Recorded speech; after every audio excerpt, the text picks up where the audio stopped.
Now we will hear from Ramona Simmons, former child protection professional in the state of New Jersey and former child protection services manager for Fairfax County, Virginia, the largest and one of the most diverse counties in the state of Virginia.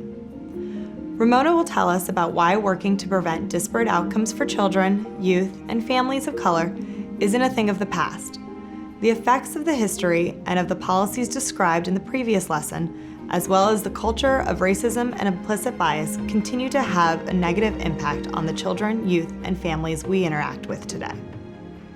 She will share with us her experience and why it is critically important to work to prevent disparate outcomes for children, youth, and families of color, and why it's not a thing of the past.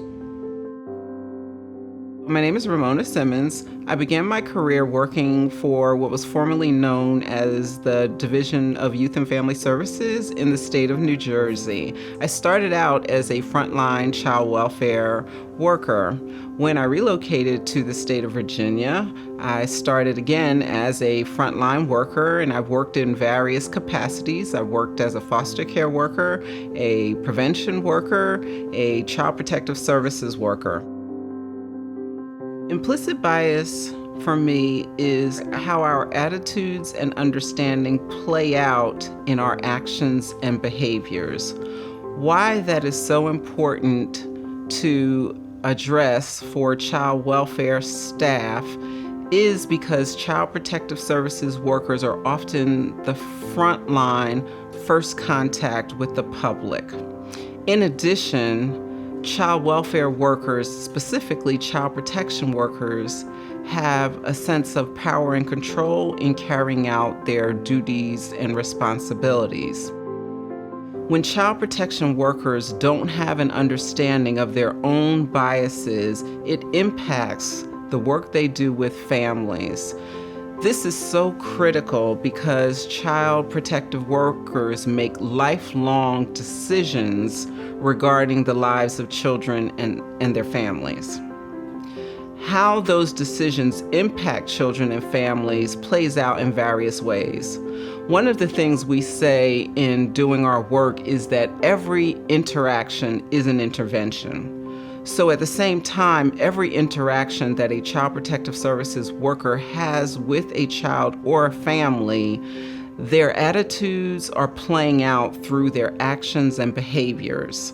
This is also demonstrated in how they carry out their services to the family, how they implement policies and practices in working with these families.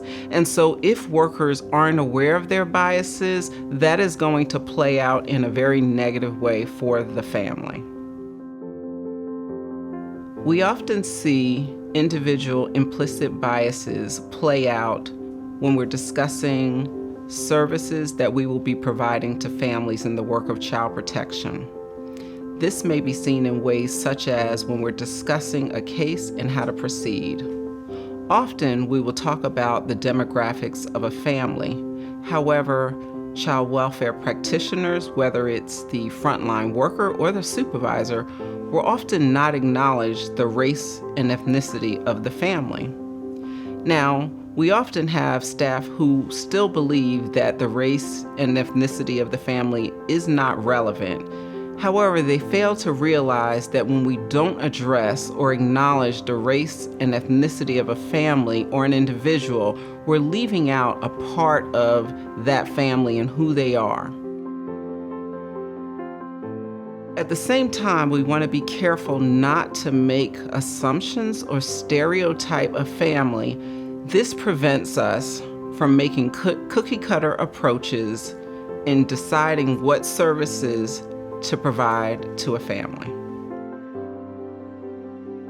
We have implemented various practices in child welfare that help us to mitigate our own implicit biases. Some of those things that we are doing and some of those practices include things such as reflective supervision, where it's an opportunity for the worker and the supervisor to discuss their thoughts, values, and feelings when working with families.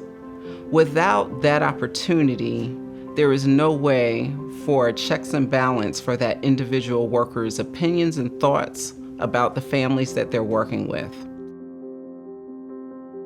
It is important that we raise awareness about implicit racial bias. This is because our own implicit racial biases impact our actions, our behaviors, our attitudes, and how we interact with children and families on a daily basis in child welfare.